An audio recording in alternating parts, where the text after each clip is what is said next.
Depuis ma naissance, j'étais imprégné de la culture musulmane. À partir de 12 ans, j'avais commencé à pratiquer l'islam, religion de mon pays et de ma famille, tout en condamnant sévèrement la chrétienté. Mon but était alors de ressembler, ou plutôt d'imiter le plus possible Mahomet, le fondateur de l'islam. Je jeûnais souvent, je passais beaucoup de temps dans la mosquée, le lieu de prière du musulman, et lisais tous les jours le Coran. Leurs livres, prier Allah 5 fois par jour en me tournant en direction de la Mecque, était un exercice quotidien de foi et de sincérité. Ma ferveur religieuse prenait de l'ampleur pendant le Ramadan. Je rêvais de pouvoir un jour faire un voyage à la Mecque, lieu saint de l'islam, l'expérience suprême pour le musulman. Ma foi aurait atteint son apogée. À l'âge de 18 ans, je suis venu en France pour faire des études en physique, chimie et mathématiques à l'université de Caen. Là, je fus contacté pour la première fois par une femme chrétienne qui tenait un stand biblique au restaurant universitaire. Je n'espérais pas plus, car enfin j'avais l'occasion de prêcher l'islam à un chrétien. Jusqu'alors, je ne savais rien au sujet de la Bible, sinon qu'elle était falsifiée, selon ce que j'avais appris en tant que musulman. L'islam m'avait enseigné que les chrétiens faisaient de Jésus le Fils de Dieu, et pour moi cela n'était ni plus ni moins qu'un blasphème impardonnable. Aussi n'osais-je même pas laisser cette idée effleurer mon esprit, car ça aurait été ma condamnation éternelle. En plus, le Coran affirme ceci. 10. Il y a un seul Dieu. Il n'a pas engendré, et il n'a pas été engendré, et il n'a point d'égal. Sourate 112.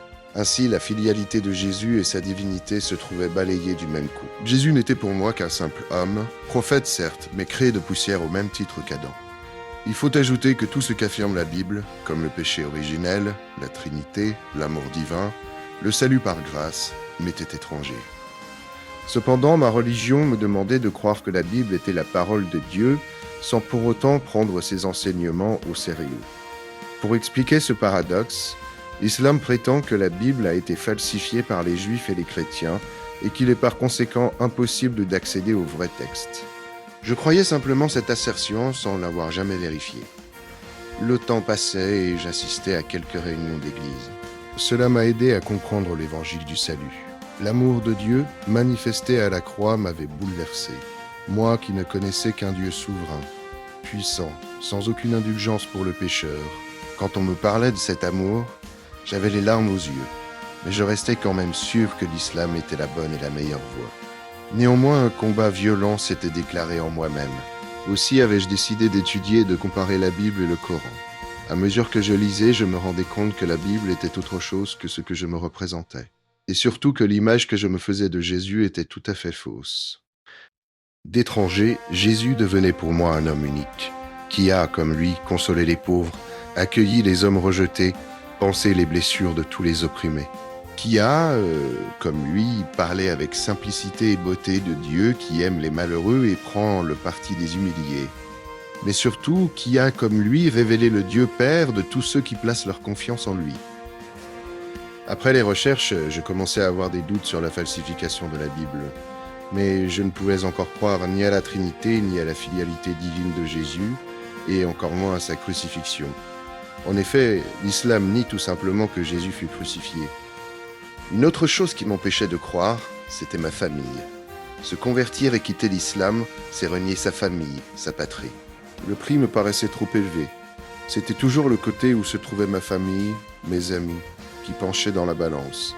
Au bout de 2 ans, j'étais arrivé à ne plus supporter d'entendre parler de l'Évangile, tellement cela me frustrait. Si je discutais avec des amis, cela finissait toujours par des disputes. Quoique refusant l'Évangile, j'aimais passer du temps dans la famille du pasteur.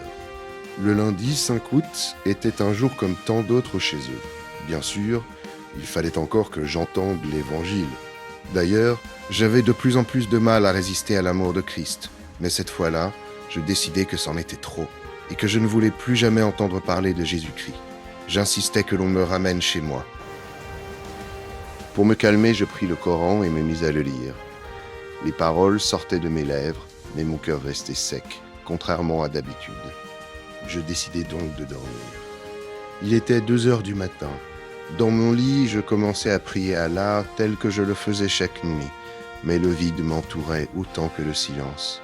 Malgré tout ce que j'essayais, je n'arrivais pas à trouver cette paix de cœur que je désirais tant à cet instant. Soudain, Poussé par une force invisible, je m'écriai. Dieu, qui que tu sois, révèle-toi à moi. C'est alors que le nom de Jésus se mit à résonner dans ma tête, puis dans tout mon être. La présence de Jésus s'est imposée avec une netteté inouïe. Et c'est toi, Jésus, demandai-je, alors que je n'y pensais absolument. Mon corps tremblait. Si c'est toi, Jésus, je t'accepte, ajoutai-je. Le sentiment qui m'envahissait à ce moment est indescriptible. Je sus que Jésus est réellement d'un autre monde, du monde de Dieu, mais je ne pouvais me résigner à cela.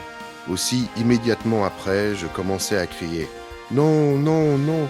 parce que je me rendis compte que j'ai dit quelque chose qui allait bouleverser ma vie. Mais je ne pouvais fuir le nom de Jésus.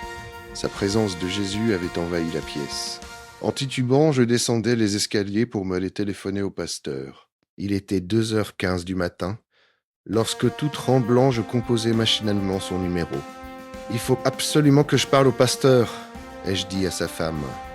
Je n'ai donné aucun détail concernant la raison pour laquelle je leur demandais de venir me voir au beau milieu de la nuit. Ils m'ont dit plus tard que par le ton de ma voix, ils pensaient que je faisais une dépression nerveuse.